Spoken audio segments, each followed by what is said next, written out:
भारत से पंगा लेने वाले मालदीव के राष्ट्रपति मोहम्मद मोइज्जू की परेशानियां बढ़ती जा रही हैं। बीते दिनों विपक्षी सांसदों ने कैबिनेट मंत्रियों को शपथ लेने से रोक दिया। इस दौरान संसद में जमकर हंगामा हुआ।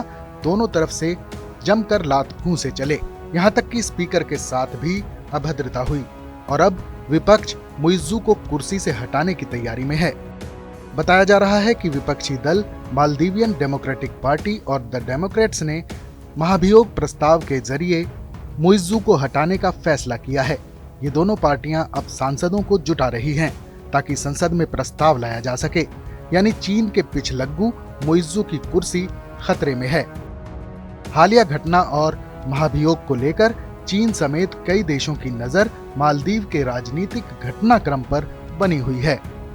इस वीडियो में हम जानेंगे कि मौजूदा हालातों को देखते हुए क्या विपक्षी दल मोइज्जू को राष्ट्रपति पद से हटा पाने में सक्षम हैं? क्या उनके पास महाभियोग के समर्थन करने वाले सांसदों की पर्याप्त संख्या है? साथ ही हम ये भी जानेंगे कि मालदीव में राष्ट्रपति के खिलाफ महाभियोग कैसे लाया जा सकता है। मालदीव की संसद को पीपुल्स मजलिस कहते हैं। साल 2019 तक सदस्यों की संख्या 87 हुआ करती थी, जिसे बाद में घटाकर 80 कर दिया गया। अब महाभियोग लाने का गुणागणित समझ लेते हैं।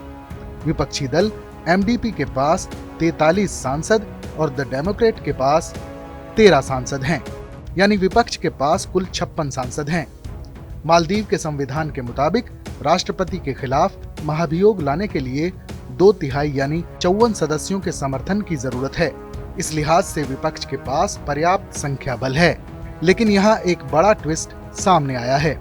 स्थानीय मीडिया के हवाले से खबर है कि विपक्षी दल एमडीपी के 13 सांसद रूलिंग पार्टी पीएनसी में शामिल हो गए हैं। रूलिंग पार्टी पीएनसी के स्पीकर का दावा है कि मालदीवियन डेमोक्रेटिक पार्टी के 13 सांसद हमारी पार्टी की सदस्यता ले चुके हैं। अगर ये दावा सच है तो विपक्ष के पास केवल 44 सांसदों का समर्थन है। ये नंबर महाभियोग लाने के लिए पर्याप्त नहीं है। ऐसे में सवाल उठता है कि क्या विपक्ष मोइज्जू की पार्टी पीपुल्स नेशनल कांग्रेस में गए अपने सांसदों का विश्वास जीतकर उन्हें वापस ला पाएगा? अगर ऐसा होता है तो मोइज्जू को राष्ट्रपति की कुर्सी छोड़नी पड़ेगी। बड़ा सवाल ये भी है कि विपक्षी पार्टी जितने सांसदों का दावा कर रही है, क्या वो महाभियोग की मुख्य प्रक्रिया के दौरान मोइज्जू के खिलाफ वोटिंग करेंगे भी या नहीं? ये देखना भी दिलचस्प होगा। अब जान लीजिए कि मालदीव में राष्ट्रपति के खिलाफ महाभियोग लाने की क्या प्रक्रिया है। सबसे पहले महाभियोग प्रस्ताव स्पीकर के सामने पेश किया जाएगा। इसलिए प्रस्ताव लाने वाले विपक्षी दलों को 2 दिन पहले नोटिस देना होगा। नोटिस के समय विपक्ष के साथ 1/3 सांसदों का सपोर्ट होना जरूरी है। स्पीकर को महाभियोग प्रस्ताव मिलने के 24 दिन बाद बहस होती है। इस दौरान सांसदों की मौजूदगी जरूरी होती है। जिसके खिलाफ महाभियोग प्रस्ताव लाया गया है उसे 3 घंटे की कुल बहस के बीच 30 मिनट अपना पक्ष रखने के लिए दिए जाते हैं। इसके बाद वोटिंग होती है। वोटिंग में 2/3 सांसदों का होना जरूरी है। वोटिंग का रिजल्ट 7 मेंबर्स की कमेटी को भेजा जाता है। इसके बाद ही महाभियोग प्रस्ताव पास होता है।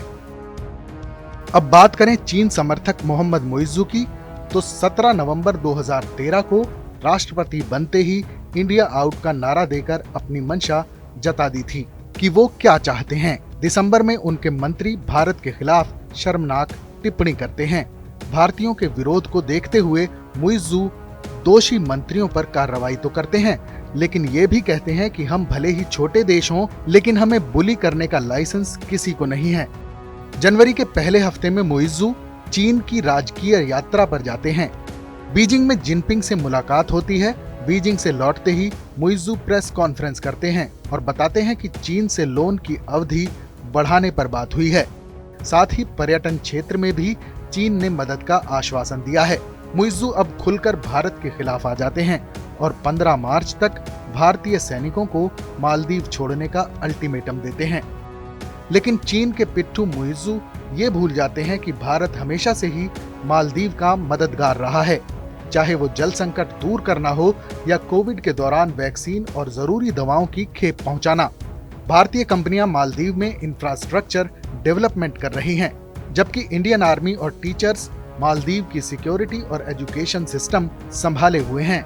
भारतीय कारोबारियों की बदौलत मालदीव की अर्थव्यवस्था फल फूल रही है।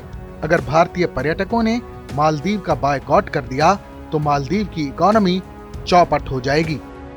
ये सारी बातें मालदीव के लोग समझते हैं, इसलिए चीन के पिट्ठू मुइज्जू का विरोध शुरू हो गया है।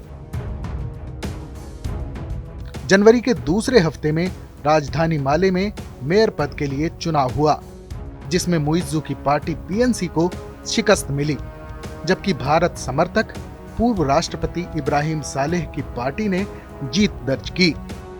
इस खबर पर अपनी राय हमें जरूर बताएं। बाकी देश और दुनिया की तमाम बड़ी खबरों के लिए देखते रहें TV9 भारतवर्ष डिजिटल।